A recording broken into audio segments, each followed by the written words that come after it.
Hello guys, in this video ay tuturo ko naman sa inyo kung paano nga ba mag-request ng GCash transaction history.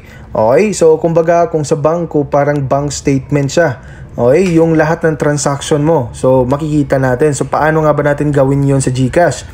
So syempre update mo muna yung GCash GCash app mo. Pag na-update mo, click mo lang yung open. Ayan. So dito sa pinakababa guys, ayan meron tayong makitang home, inbox, QR, transaction, tsaka profile. So, pipindutin natin ay itong transaction dito sa baba. Okay? Ito guys, pipindutin natin yan.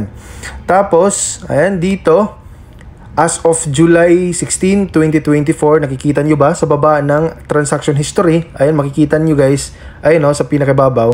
So, as of July 16, 2024, pindutin mo yung nasa gilid. Ulitin natin.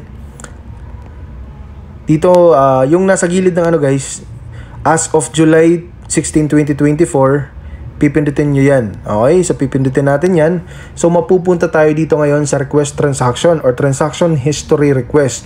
So, makikita natin dito yung email natin kung saan ipapadala yung history request. So, yung email naman na papadalahan na ay yung email na nakalink din dito or nakaregister dito sa GCash account mo.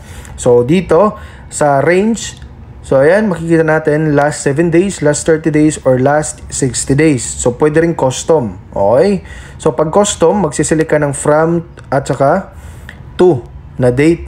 So, halimbawa na lang itong last 7 days. So, automatic na mag-fill up yung from tsaka to.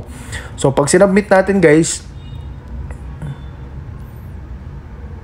ayan, makikita natin dito request successful. Okay? So, isi-send nila yung requested transaction natin sa ating email. So, pindutin natin yung okay at darating yun sa ating email. Okay?